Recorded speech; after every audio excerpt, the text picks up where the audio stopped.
Nós vamos abrir a palavra de Deus no livro de Atos, capítulo 6. Faremos a leitura do verso 1 até o verso 7. Temos aqui o registro, o relato da escolha dos primeiros diáconos da igreja cristã. Atos, capítulo 6, de 1 a 7. Ora, naqueles dias, multiplicando-se o número dos discípulos, houve murmuração dos helenistas contra os hebreus, porque as viúvas deles estavam sendo esquecidas na distribuição diária.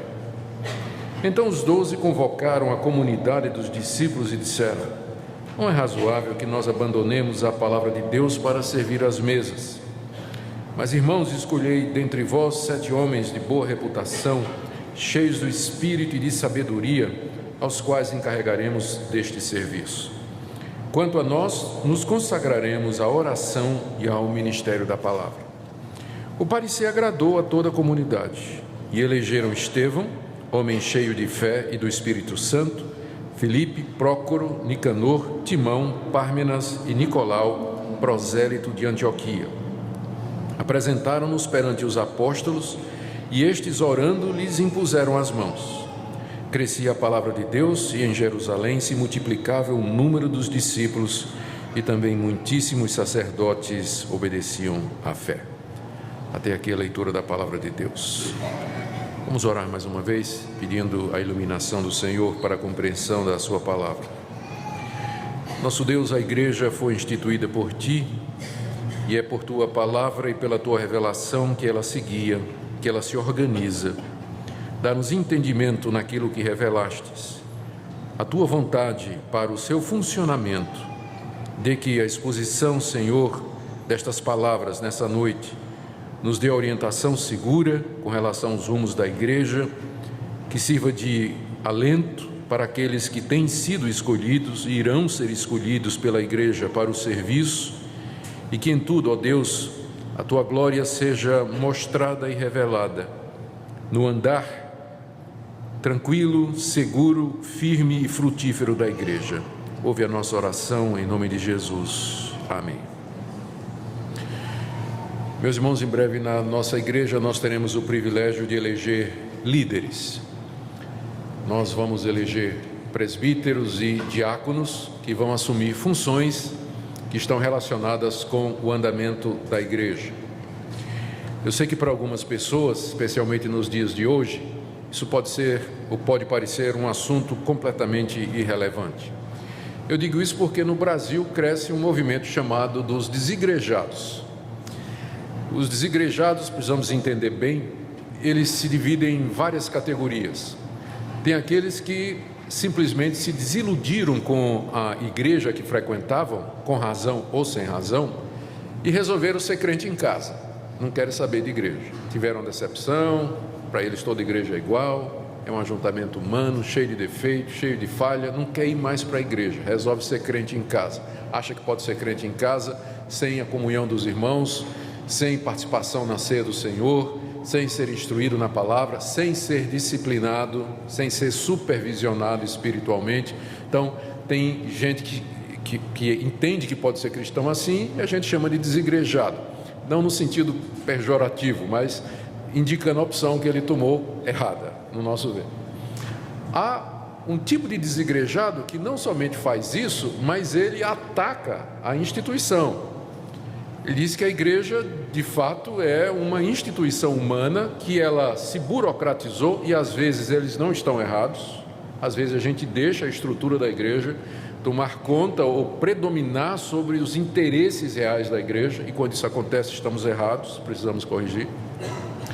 Eles acham que a igreja acaba virando simplesmente uma organização, tem horror a tudo que indique ou que reflita qualquer nível de organização na igreja.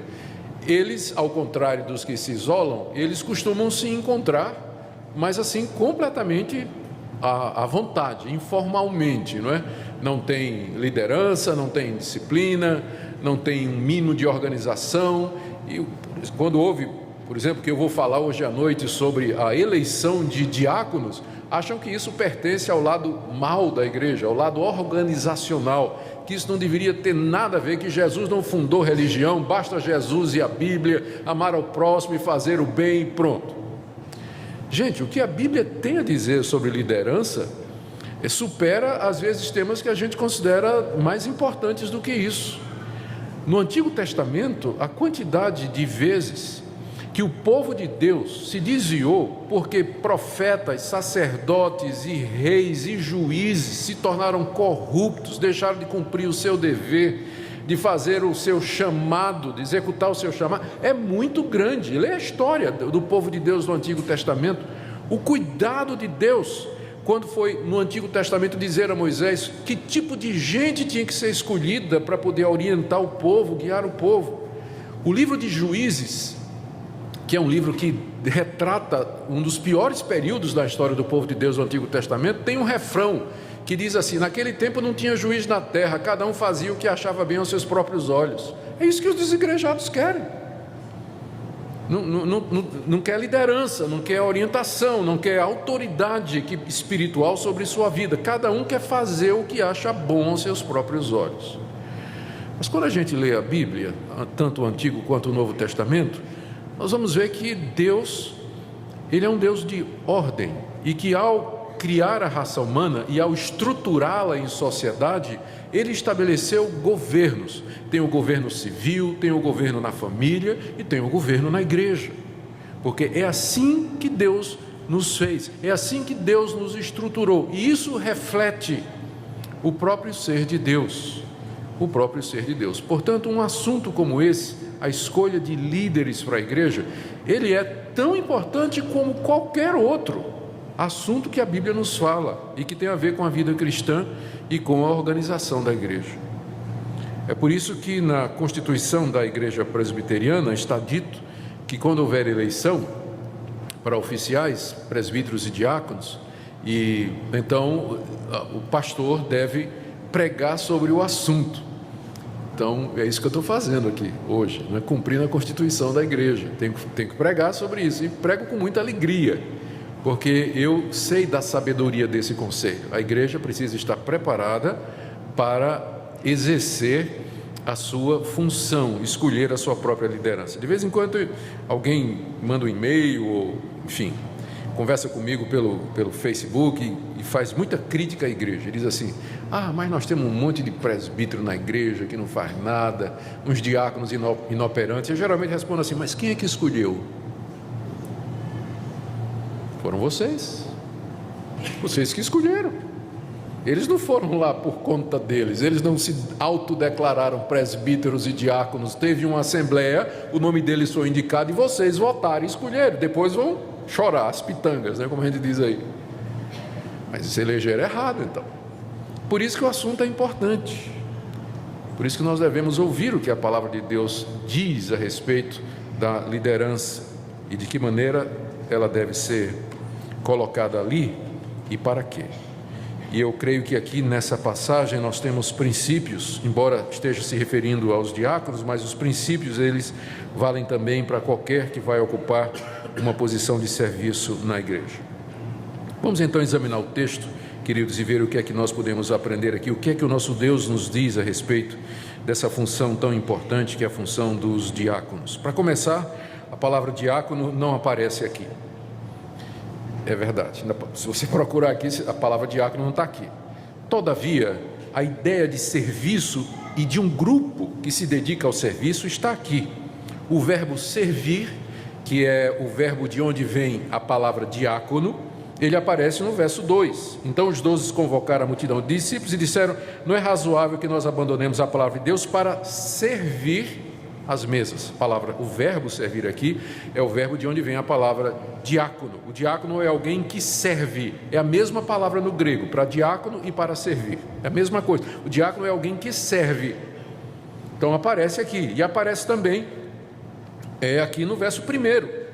Ora, naqueles dias, multiplicando-se o número dos discípulos, houve murmuração dos helenistas contra os hebreus, porque as viúvas deles estavam sendo esquecidas no serviço diário A nossa tradução colocou distribuição, porque o serviço era a distribuição, mas no original a palavra é no serviço diário. Havia um serviço na igreja que consistia em recolher as doações e distribuir entre as viúvas, aquelas que não tinham condição ou que dependiam da igreja para poder viver. E no verso 4, onde os apóstolos dizem assim: vocês vão fazer esse serviço, verso 3, mas nós nos consagraremos à oração e ao serviço da palavra, que foi traduzido como ministério, mas é a palavra serviço de novo aí. Os apóstolos estão fazendo um contraste: vocês vão fazer esse serviço e nós vamos fazer o serviço da palavra, nós vamos pregar e vocês vão cuidar desse assunto aí. Então, embora a palavra diácono não apareça aqui, o contexto todo nos sugere de que aqui foi a escolha e a nomeação dos primeiros diáconos na igreja cristã. É aqui que surgem os diáconos.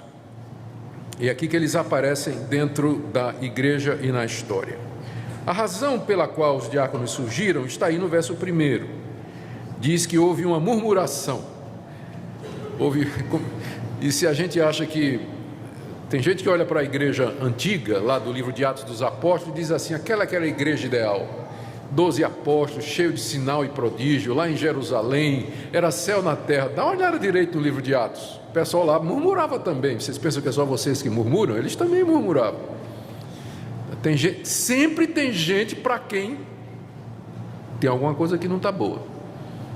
E começa a murmuração, achando que está errado, que não precisa ser feito de outra forma, porque foi feito assim, murmuração.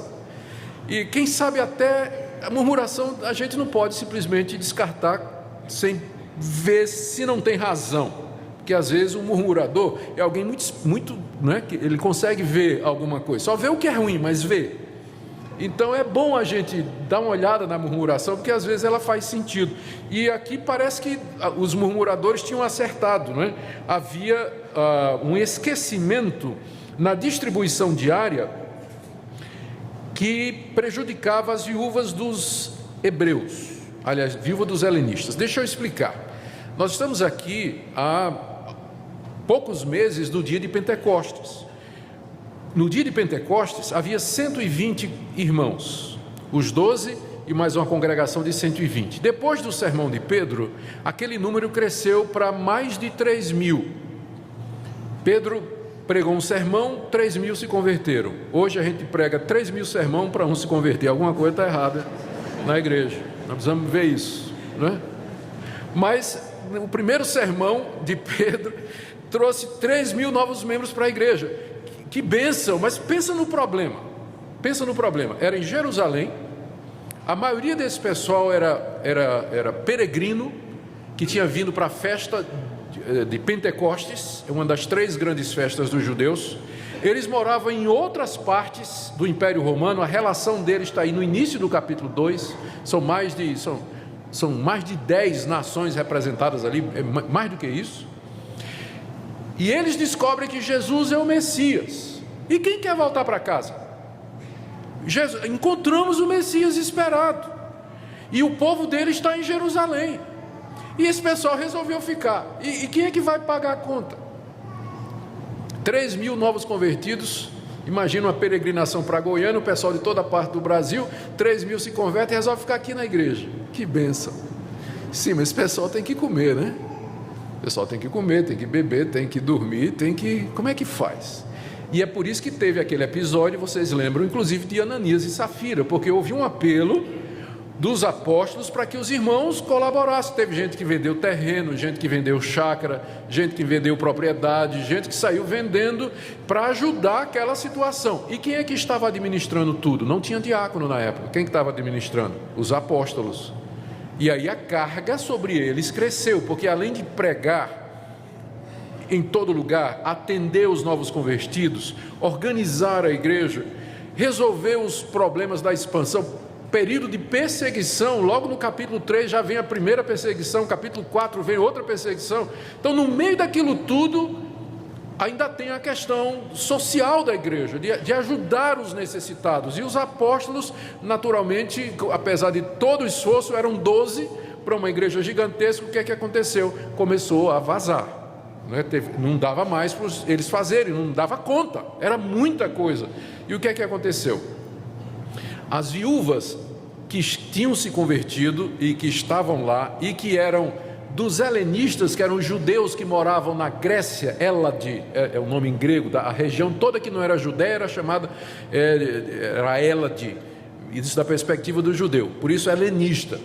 Elas começaram a sentir que na hora da distribuição da comida não estava sobrando para elas, mas os judeus, as viúvas dos que moravam em Jerusalém, para elas não faltava nada. Então já vem a pergunta, está tendo preconceito aqui, e aí a murmuração, o pessoal local está privilegiando as necessidades das viúvas deles, mas as viúvas dos que vieram de longe, que se converteram, que estão aqui, esses estão sendo esquecidos. E aí começou a primeira murmuração na igreja cristã que se tem notícia. Essa foi a causa, esse foi o motivo. A solução para o problema, dada pelos apóstolos, está aí nos versos de 2 a 4. E é interessante observar como Deus dirige a igreja. Boa parte das soluções que nós temos hoje foram obtidas por provocação. Parece que isso faz parte do caminho de Deus. Por exemplo, nós temos hoje 66 livros na Bíblia, mas essa definição só aconteceu no século III e IV, porque apareceram uns hereges dizendo, esses livros aqui são inspirados por Deus, esses aí não são. Apareceu um outro herege com apenas 13 livros, dizendo, esses aqui são inspirados por Deus. Então a igreja, provocada, ela examinou e disse, não, os que são de fato dos apóstolos e inspirados por Deus, são esses 66 que nós temos aqui, contando com os dos Antigos Testamentos. A doutrina da Trindade, a da divindade de Cristo e sua plena humanidade, também foi resultado da reação da igreja a hereges que começaram a negar ou uma coisa ou outra. E a igreja então se reuniu em concílio para poder estabelecer a verdade. Isso porque nós estamos ocupados pregando o Evangelho, aconselhando as pessoas, nós não temos tempo para debate teológico, mas quando vem a questão, então a gente tem que parar, enfrentar e dar uma resposta. Mas a nossa vocação não é ficar brigando, não é ficar dando resposta para perguntas que não estão sendo feitas, mas através da história, por isso que estudar a história da igreja é importante, vocês vão ver o desenvolvimento das doutrinas da igreja sempre foram como resultado de que a igreja foi provocada por herético, por falso mestre, por alguma perseguição, alguma tribulação externa. Então a igreja reage e ela então alcança uma posição. A reforma protestante foi isso aí. A reforma protestante foi a resposta dos fiéis à degeneração e corrupção que havia na igreja, entrou na igreja durante a Idade Média, e nós viemos de lá. E aqui você percebe a mesma coisa, a igreja estava seguindo o seu rumo, crescendo, se multiplicando, e aparece a primeira murmuração, aparece o primeiro problema, que era um problema de estrutura. A liderança não estava dando conta de atender aquela igreja que crescia a uma velocidade muito grande. A solução dos apóstolos consistiu de duas coisas. Primeiro, estabelecer as prioridades. Verso 2, os 12, aqui só um detalhe, quando diz os 12, está incluído Matias. Matias foi o substituto de Judas. Tem gente que acha que a igreja errou, que devia ter esperado Paulo, mas o autor do livro de Atos não pensa assim, quando ele se refere aos apóstolos e diz os 12, porque o número estava completo. Paulo nem apareceu ainda em cena, Paulo só vai aparecer em cena no capítulo 8, e já no 6 é dito os 12, então estava completinho, a eleição de Matias foi certinho. Se você tem dúvida, tem um livrinho amarelo dessa grossura, chamado Apóstolos, certo? Que você pode mandar buscar pela internet e você pode estudar sobre esse assunto. Mas os 12 convocaram a comunidade dos discípulos e disseram: não é razoável que nós abandonemos a palavra de Deus para servir às mesas. Os 12 mantiveram a prioridade deles, o chamado deles muito claro diante deles. Eles foram chamados para pregar a palavra de Deus. As oportunidades estavam ali, a necessidade era grande. Eles não podiam parar de evangelizar, discipular, instruir a igreja e os novos convertidos e os que estavam chegando, para poder distribuir alimento entre as viúvas. Não é que esse trabalho não era importante, mas era uma questão de prioridade. Eles foram chamados para isso. E eles então perceberam isso aí. E, gente, como isso é importante, essa questão da manutenção da prioridade. O que é a igreja? Para que é que nós temos liderança? O que é que a liderança tem que fazer? Às vezes você tem uma pessoa muito boa, com muita capacidade, perdendo tempo em fazendo uma coisa que outra pessoa poderia fazer. Ela está sendo mal aproveitada, ou a igreja está indo num caminho que não é a prioridade dela. Nós temos que ser mordomos do dinheiro que Deus nos dá, do tempo que Ele nos dá, dos recursos que Ele nos dá, dos talentos que Ele nos dá. É por isso que a organização é necessária. Precisamos priorizar, otimizar os recursos da igreja, da comunidade, ver quem pode fazer o que da melhor maneira, com o menor custo. Analisando a situação, os apóstolos disseram: nós não vamos cair nessa armadilha de tentar resolver isso aqui, não. Nós não vamos pegar mais esse encargo para nós, não, porque isso aqui é demais também. E aí veio a segunda parte da solução: delegar. Vamos nomear gente para fazer isso. E aqui eu percebo a atitude de humildade dos apóstolos. Eles eram os líderes da igreja, mas eles não tiveram dificuldade em compartilhar a liderança da igreja com um grupo novo agora, que vai surgir. E é o que eles dizem no verso 3. Irmãos, escolhei dentre vós 7 homens de boa reputação, cheios do espírito e de sabedoria, aos quais encarregaremos desse serviço. Essa foi a solução. Eles resolveram então passar aquela tarefa para um grupo de irmãos que pudesse se dedicar a isso. Era o que eles faziam antes, mas agora chegou a hora. Mas não era qualquer pessoa que podia fazer isso. Não era qualquer pessoa. São várias qualificações que eles colocam aqui. Quando eles chamam a igreja e trazem essa solução, eles dizem: primeiro, eles dizem, escolhei entre vocês, primeiro, 7 homens. Eu sempre me perguntei aqui, por que não disseram 7 mulheres? Porque não era para viúva? O lógico para cuidar de viúva seria eleger 7 mulheres piedosas que fossem cuidar das viúvas. Mas eles não fizeram isso. Eles disseram que tem que ser 7 homens. E a razão está muito em consonância com tudo que vem antes e que vem no Antigo Testamento. Muito embora as mulheres sempre foram, serão e são uma bênção para a igreja, há apenas uma área de atuação que não é para a mulher em toda a Bíblia, que é a área do exercício da autoridade e da liderança espiritual na igreja. Isso a Bíblia é consistente o tempo todo. Aí as pessoas dizem, mas no Antigo Testamento tinha Ulda, que era uma juíza, Débora, a profetisa Ulda, que era uma juíza, mas você não vai encontrar sacerdotisa, mulher exercendo autoridade espiritual sobre o povo de Deus. Você não tem no Antigo Testamento e você não tem no Novo. Não tem no Novo.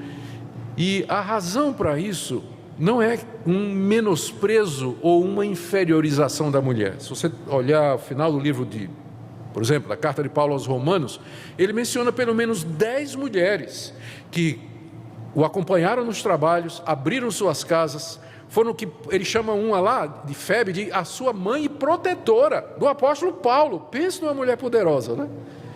A protetora do apóstolo Paulo, Febe. Mas o exercício da autoridade espiritual, ela é reservada no Novo Testamento para o homem cristão qualificado. É uma questão de diferentes funções. Não é a questão de que o homem é melhor do que a mulher, mas é uma questão de diferentes funções. Deus atribuiu ao homem o exercício da autoridade. É a mesma coisa em casa. Efésios capítulo 5. O marido é o cabeça da mulher. É a mesma coisa. E isso tem base em argumentos que o apóstolo Paulo enraiza às vezes, não é na cultura não, mas no próprio ser de Deus. 1 Coríntios 11, ele diz assim: o pai é o cabeça do filho, que é o cabeça do homem, que é o cabeça da mulher. O arrazoado de Paulo começa lá na Trindade. Então, enquanto houver Trindade, esse argumento vale. Na China, no Japão, no Brasil, na África, não é uma questão de cultura, como o pessoal diz às vezes, aquela cultura era patriarcal. A Trindade é? Porque o argumento é teológico, sempre. Primeiro foi criado o homem e a mulher como sua ajudadora. Eu estou dizendo isso para vocês na folha de indicação não colocar uma irmãzinha, tá? Eu sei que ela vai ficar feliz da vida e a gente vai reconhecer, mas a nossa igreja, ela entende isso, que a liderança da igreja, ela é reservada para o homem cristão, e não é qualquer homem não, é o homem cristão qualificado para exercer essa liderança. Não é só porque é homem não, tem que ser um homem cristão qualificado. Por isso que num caso como esse, onde à primeira vista seria natural, óbvio, dizer, vamos escolher 7 irmãs para cuidar do caso, ele diz 7 homens para cuidar desse caso aí da distribuição para atender as viúvas da igreja. Esses homens, primeiro, eles tinham que ter boa reputação. Verso 3, 7 homens de boa reputação. Alguém de boa reputação não quer dizer alguém perfeito, mas alguém que não é conhecido por ser linguarudo, mentiroso, fofoqueiro, ladrão, avarento, espancador, pavio curto, mulherengo. Não pode ser conhecido por isso. É alguém que tem boa reputação. Não é que ele é perfeito, porque aí não tem ninguém. Mas é alguém que não é conhecido por isso. Porque vocês sabem que tem gente que é conhecido por isso. Fulano de tal, todo mundo sabe que ele é linguarudo. Todo mundo sabe que ele é fofoqueiro. Todo mundo sabe que ele é mentiroso. Todo mundo sabe que ele é desonesto nos negócios. Um homem desse não serve. Não serve para a liderança na igreja. Ele tem que ter boa reputação. Ele tem que ter boa reputação. Segunda qualificação que é colocada aqui, ele tem que ser cheio do Espírito Santo. E aí vem a pergunta, por que é que precisa ser cheio do Espírito Santo para distribuir comida para a viúva? Esse é um dos trabalhos mais espirituais do mundo. Você atender aos pobres e necessitados. Junto com isso, os apóstolos dizem que eles têm que ser cheios do Espírito Santo e de sabedoria. As duas coisas estão ligadas. Por que é que o diácono ou aqueles que haviam de ser eleitos, eles precisavam ser cheios do Espírito Santo e de sabedoria espiritual? Porque atender pessoas carentes não é tão simples como os irmãos pensam, ou alguns irmãos pensam. Porque às vezes o que a pessoa está precisando não é que você dê o peixe, mas que você ensine ela a pescar. E saber a diferença não é todo mundo que sente não. Tem gente que está precisando, não é que você tire ela do sufoco financeiro não, é que você ajude ela a ver a bobagem que ela fez e dar condições para que ela pague a sua condição. Então o diácono, ele precisa ter sabedoria para saber a quem ele vai dar o pão e a quem ele vai dar a chinelada. Para poder, não é? Porque se você inverter, vai ser uma desgraça. Tem gente que está precisando de socorro mesmo e de ajuda. Precisa ter sabedoria para entrar na casa dos irmãos e assim como quem não quer nada, na geladeira, abrir para ver se está faltando alguma coisa, então, discretamente. Precisa de sabedoria. Gente, é uma área, porque você vai lidar com pessoas, você vai estar na casa das pessoas, você vai conhecer a necessidade das pessoas, você vai se envolver com elas, e a quantidade de pedido, demanda que chega. Imagina uma igreja desse tamanho, a quantidade de demanda que chegava lá naquela igreja gigantesca, de gente dizendo que precisava disso, que precisava daquilo, os recursos da igreja eram limitados, não podia atender todo mundo. Precisa de sabedoria para dizer, essa é uma necessidade real, essa não é uma necessidade real. O irmão já tentou tal lugar? Já tentou procurar um emprego? Já pensou nisso? Não é? Então, precisa ser cheio do Espírito Santo e de sabedoria para poder fazer esse tipo de obra, que é tão espiritual quanto pregar o Evangelho, ganhar uma pessoa para Cristo, discipular alguém, é tão espiritual quanto, precisa ser cheio do Espírito Santo da mesma forma, guiado por Deus, para fazer esse trabalho, que é tão necessário, especialmente vivendo num país como o nosso, onde há de fato pessoas que passam por muita necessidade, por muita carência e precisam de ajuda. Então, a solução dos apóstolos foi ficar firme na prioridade e dividir o trabalho com homens cristãos qualificados para poder atender aquele importante serviço. E como é que eles fizeram para achar essas pessoas? E aqui é que está a base do nosso chamado sistema presbiteriano, né? Logo depois, os apóstolos serão substituídos pelos presbíteros. É só você continuar a ler o livro de Atos, quando você chega lá no final do livro de Atos, Atos 23, por aí, quando Paulo está chegando em Jerusalém para uma visita na qual ele foi preso, já não encontra mais os 12 lá. Talvez já tinham saído para pregar o evangelho em outras partes do mundo, mas a igreja já era liderada por um presbítero chamado Tiago.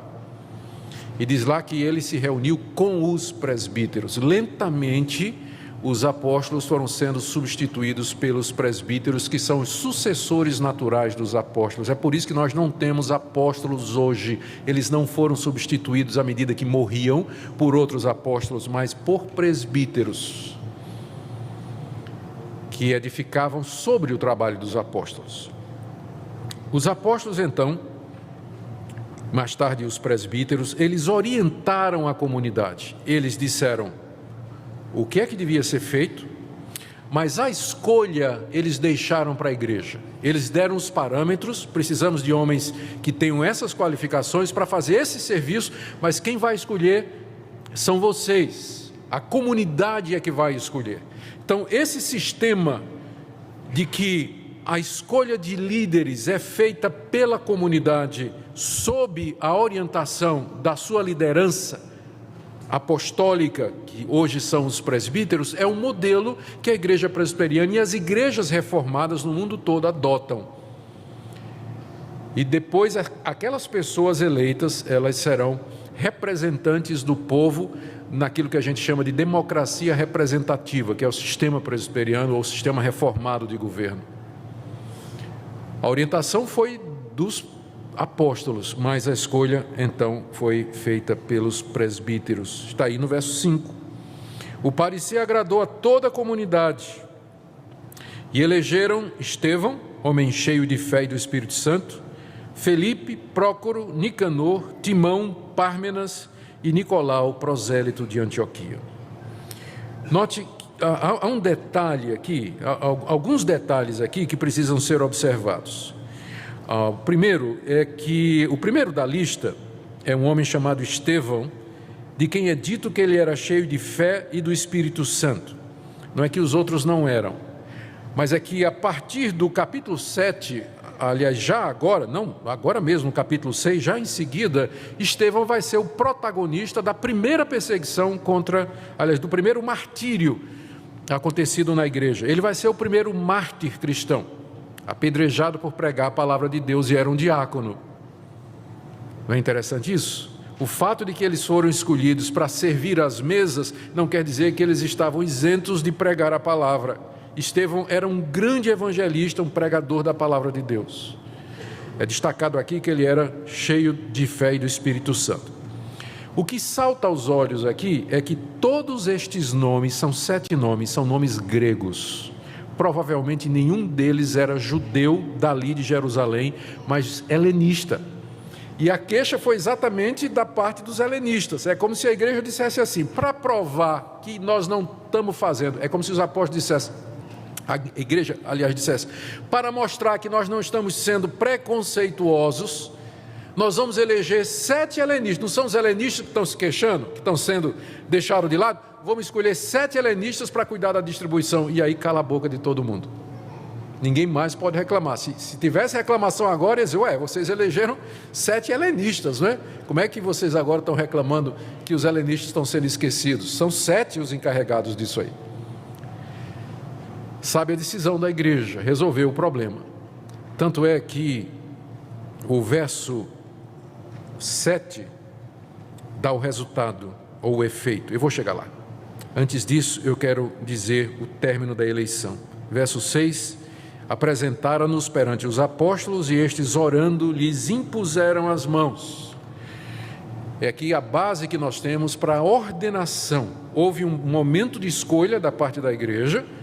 Uma vez eleitos pela comunidade, eles são trazidos diante dos apóstolos que impõem as mãos. A imposição de mãos significa a instalação naquela função e a transferência de autoridade para que aquela pessoa possa exercer aquela função. Então não é só ser eleito, ele tem que ser ordenado para o cargo, ele tem que ser instalado no cargo pelos apóstolos ou agora os seus sucessores, os presbíteros. Mais uma vez eu volto a dizer, isso pode parecer uma coisa burocrática, pode parecer uma coisa que tem a ver com igreja como organização, mas isso é profundamente espiritual. Tudo isso aqui tem um significado. São pessoas escolhidas pela igreja para serem líderes, para servir a igreja, que tem que fazer isso de acordo com os princípios e com a palavra de Deus, e tem que ter o reconhecimento oficial da igreja, que é feito dessa forma, pela imposição de mãos. Tudo isso está aqui na Bíblia. Isso não é invenção de presbiterianos, isso não é invenção da Igreja Presbiteriana do Brasil, isso tudo está aqui na palavra de Deus, e se está aqui é porque é importante. Se está aqui é porque é importante. Olha o resultado dessa decisão dos apóstolos e da eleição, verso 7.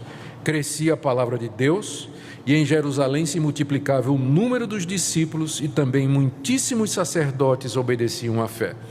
Embora a passagem não ligue o verso 7 como sendo o efeito de tudo o que vinha antes, mas é no mínimo curioso que Lucas, quando escreveu o relato, ele coloca esse registro do crescimento da igreja logo depois da solução dada pelos apóstolos e da eleição dos diáconos. A igreja continuou a crescer, ou seja, os apóstolos interviram a tempo, viram o problema, reconheceram a necessidade, elegeram os diáconos e a igreja continuou a crescer. A crise foi debelada e agora a igreja podia voltar ao seu funcionamento normal.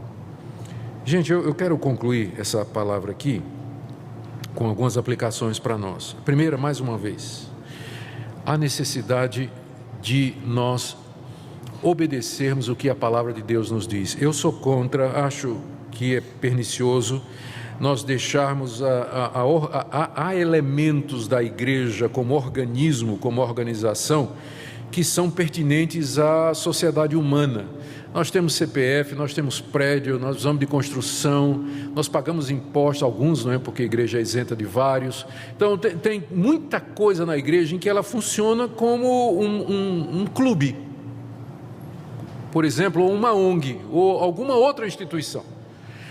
Não tem como evitar isso, não tem como evitar isso. O que a gente tem que fazer é não deixar essas coisas sobrepujar ou sepultar a visão de que a igreja ela é um organismo espiritual, é o corpo de Cristo aqui nesse mundo, com a missão de glorificar a Deus, evangelizar o mundo, edificar o povo de Deus e nos preparar aqui para a vida eterna.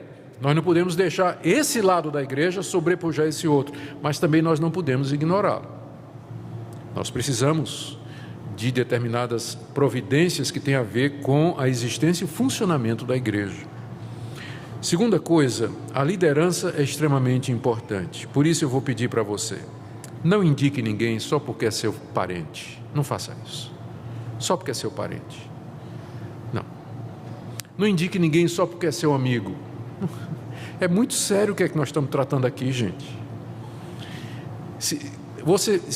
Nós queremos que você indique pessoas que serão submetidas à comunidade para serem eleitas, que preencham os requisitos bíblicos, porque depois, eleger uma pessoa é a coisa mais fácil do mundo, tirá-la do cargo é a coisa mais difícil do mundo. Tem uma regra nas empresas que diz assim: nunca contrate quem você não pode demitir. Na hora que você elege alguém por amizade, né? Porque é família e tudo mais, se ele começar a dar errado, você vai ter muita dificuldade para dizer assim, ele tem que sair mesmo, não tem condição nenhuma. Não estou dizendo que você não pode indicar um parente, mas se indique um bom pelo menos, tá certo? Um que tenha condições. Não deixa os laços familiares predominar sobre o que a palavra de Deus nos diz. Segunda coisa, e eu vou dizer isso com muito temor, e eu não quero ser mal compreendido. Os apóstolos viram que essas duas coisas são distintas. Eles disseram, o nosso trabalho é a pregação da palavra de Deus. E o ministério desses irmãos vai ser servir as necessidades da igreja, as necessidades básicas, primárias ou físicas da igreja, por falta de um nome melhor. Então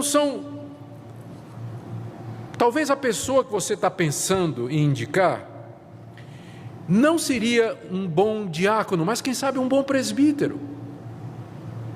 Porque são duas coisas diferentes. São duas coisas diferentes. Nós precisamos evitar a ideia da escadinha hierárquica na igreja. Porque muita gente tem essa ideia, diz que começa como professor de escola dominical, depois ele é eleito diácono, depois ele é eleito presbítero, e a glória é se ele virar pastor. Como se o presbítero fosse um diácono glorificado, ou o diácono fosse uma coisa inferior a presbítero. Não é inferior, são funções diferentes. São funções diferentes, então pensa nisso na hora de você indicar alguém. Não é? Em vez de indicar a junta diaconal todinha para concorrer ao presbiterato, não é? Você pensa que tem irmãos, ou os presbíteros para serem diáconos, você tem que discernir isso aí. Pensando nos diáconos, nós precisamos de gente que gosta de servir, gente que gosta de gente que tem tempo, gente que tem paciência para lidar com outras pessoas, para cuidar das coisas da igreja. Tem que ser gente assim, senão não adianta, só vai dar complicação. Por último, a palavra aos diáconos. Aliás, eu quero fazer uma pergunta aos homens aqui. Já recebemos muitas indicações, eu nem vi, mas acho que tem muita indicação já, graças a Deus. Então, você que é membro da igreja, maior de 18 anos e talvez foi indicado. Eu queria perguntar aqui, quem é que vai ficar chateado se não for eleito? Levanta a mão. Está vendo, gente? Ninguém vai ficar chateado se não for eleito. Ninguém, tá? Não vai. Então, vote com consciência. Não vote porque é seu parente, seu amigo, nada. Vote com consciência, porque ele acabou de dizer aqui que ele não vai ficar chateado não, se não for eleito. Última palavra que eu disse que ia dar aos diáconos. Meus irmãos, eu creio que momentos como esse de eleição de diácono e de presbítero, eu também vou falar isso para os presbíteros, é um momento de reflexão e de análise para nós, para ver se de fato nós fomos colocados aqui pela vontade de Deus, se temos vocação para isso. Às vezes o presbiterato e o diaconato e o pastorado, eles viram um fardo insuportável para quem não tem vocação. Não aguenta não. Se não tiver chamado de Deus, a vocação de Deus, ele não vai aguentar. E como fica vergonhoso pedir para sair, ele vai se escorando, né? Vai se aguentando para cumprir o mandato, quando na verdade no coração ele já deixou de ser há bastante tempo. Não há desonra em alguém chegar à conclusão de que houve boa intenção, houve um desejo inicial, mas ele foi eleito equivocadamente, e que a função dele é outra. Não tem desonra nisso. Na verdade, eu creio que seria uma atitude nobre de uma pessoa chegar à conclusão de que ele não é a pessoa talhada para o cargo e dar lugar para quem, então, e vai servir numa outra área. Tem muitas áreas na igreja precisando de gente para serviço. Fica essa palavra para nós, para que nós reflitamos a respeito das exigências da palavra de Deus. Vamos orar?